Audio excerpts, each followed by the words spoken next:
Good evening.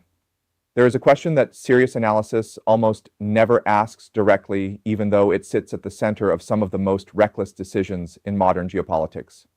What happens when a powerful state is not strategically threatened, but symbolically challenged? What happens when the issue is no longer territory alone, or military balance alone, or even deterrence alone? What happens when the real wound is pride? That is the subject of tonight's presentation. Because one of the most dangerous forces in international politics is not weakness, it is humiliation. Humiliation is what turns a manageable conflict into a larger one. Humiliation is what makes limited setbacks feel intolerable. Humiliation is what drives leaders to escalate, not because escalation improves their strategic position, but because failing to escalate feels like surrendering status. And once status becomes the real battlefield, rational calculation begins to collapse. This is the first point we need to understand. Powerful states do not merely defend interests, they defend image, they defend reputation, they defend prestige, they defend hierarchy, they defend the belief that when they draw a line, others obey. They defend the myth that resistance is costly, submission is inevitable, and defiance is punished. That myth matters enormously because a great power does not live by force alone. It lives by interpretation. It lives by whether allies, rivals, domestic audiences, and the global public all continue to believe that its authority means something. The moment smaller actors start testing that authority in public, the problem is no longer just material. It becomes symbolic, and symbolic damage terrifies powerful states. Why? Because symbols spread. A failed threat in one region becomes a conversation in another. A tolerated insult becomes a precedent. A smaller actor standing firm becomes an example. A single act of public resistance can begin to poison the larger aura of inevitability that empires and dominant states work so hard to maintain. That is why symbolic defiance is so explosive. The stronger power is not merely asking what has happened. It is asking, what will everyone think if we do not crush this? That is the point where politics becomes dangerous, because once leaders start treating defiance as humiliation, they stop evaluating the conflict through the cold language of cost and benefit. They begin evaluating it through the emotional language of dignity, credibility, and pride. And pride is a terrible strategist. A strategist asks, what outcome is achievable? Pride asks, how do we make them regret challenging us? A strategist asks, what level of force serves the objective? Pride asks, what level of force restores fear? A strategist asks, when should we stop? Pride asks, how can we stop without looking weak? That is the trap. Humiliation does not just intensify conflict, it distorts judgment. Now, let us be very clear. Humiliation is not some soft psychological side issue floating above the real machinery of war. It is part of the machinery. In fact, it is often what connects military action to political excess. Once leaders feel that their status has been publicly damaged, they become vulnerable to a specific kind of overreaction. They begin to confuse punishment with strategy. That is when states reach for spectacular action. Bigger strikes, broader threats, more theatrical language, more absolute promises, more dramatic messaging about red lines, consequences, resolve, and strength. It all sounds powerful, but often it is covering weakness. Because the louder the rhetoric becomes, the more you should ask a simple question. Is this state acting from control or from wounded prestige? That distinction changes everything. A state acting from control can calibrate, it can absorb insult, it can distinguish between what is unpleasant and what is truly intolerable. It can delay action if delay improves the strategic position. It can choose restraint without feeling erased. A state acting from humiliation cannot do those things easily. It feels compelled to answer, compelled to demonstrate, compelled to perform, compelled to make the response visible enough, painful enough, and symbolic enough to convince the world that the hierarchy still stands. And that is where weaker actors find their opening, because a weaker actor often understands something the stronger one refuses to admit. The superpower may have more weapons, but it also has more ego invested in the confrontation. It has more prestige at stake. It has more reputation tied to the image of dominance. It has more political need to look unshaken. That means the stronger side is often easier to provoke, not because it lacks force, but because it cannot easily tolerate public defiance. This is how asymmetry becomes psychological. The weaker actor does not need to overpower the stronger one in conventional terms. It may only need to expose the stronger one's sensitivity to disrespect.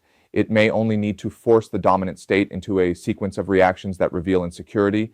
It may only need to make the empire show the world that behind the language of order and stability lies something much more fragile, vanity. That is a devastating revelation, because once a dominant power is seen as reacting emotionally rather than strategically, its aura changes. Its enemies become bolder. Its allies become uneasy. Its public becomes divided. The image of calm mastery begins to crack. And to repair that crack, the powerful state often escalates again. This is the vicious cycle of humiliation. Defiance produces embarrassment.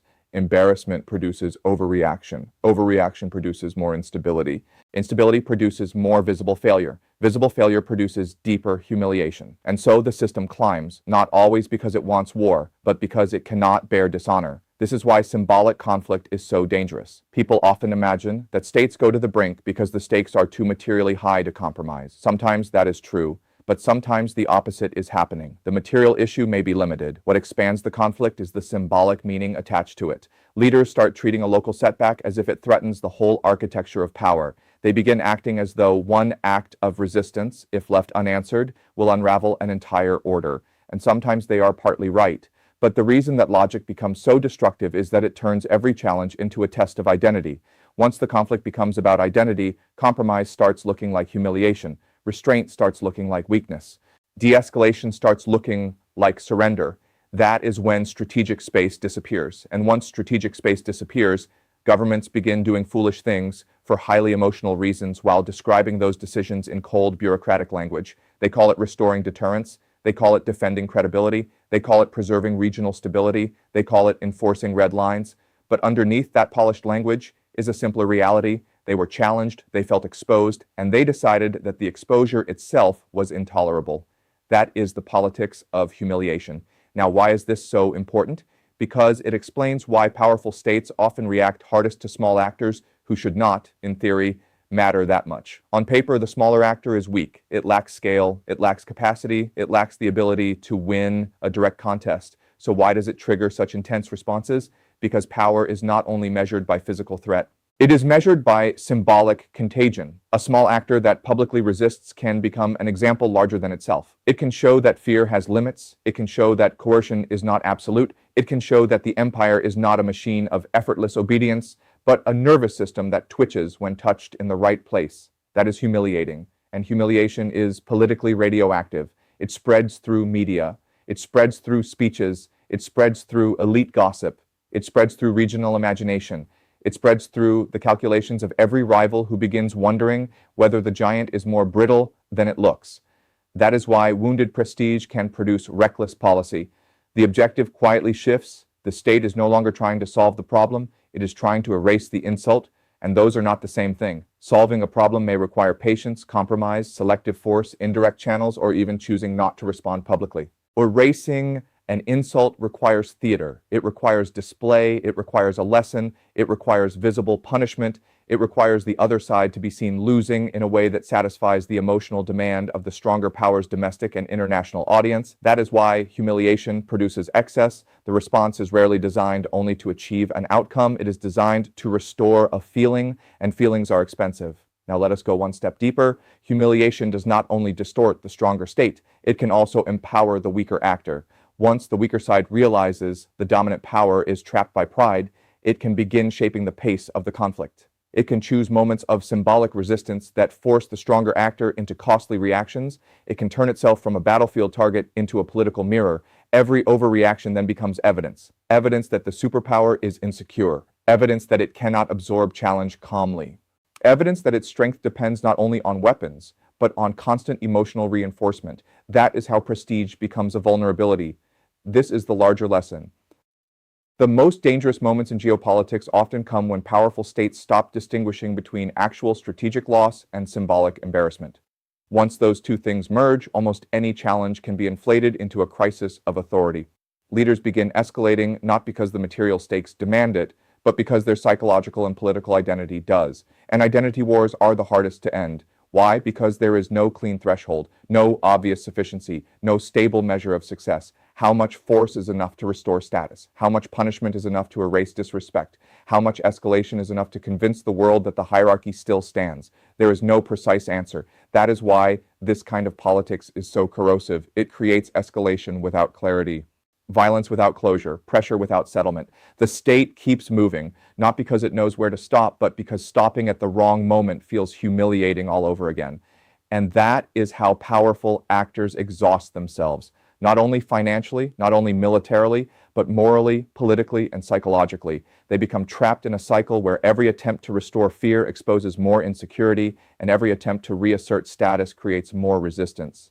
In the end, that may be the deepest irony of all. A power that cannot tolerate symbolic weakness often creates real weakness for itself. It spends too much. It reacts too quickly. It widens too many fronts. It alienates too many audiences. It becomes so obsessed with proving it is not vulnerable that it behaves in increasingly vulnerable ways.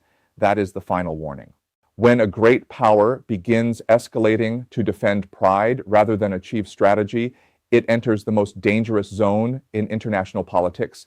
In that zone, symbolic pain is treated as existential threat. In that zone, restraint becomes politically toxic. In that zone, leaders no longer ask what produces order. They ask what restores dominance in the eyes of the world. But dominance purchased through emotional overreaction is unstable because fear is temporary, prestige is fragile, and humiliation, once it governs policy, tends to produce exactly what the powerful state fears most: a wider challenge, a longer conflict, and a growing sense that the empire is not commanding respect at all. It is begging for it. Thank you.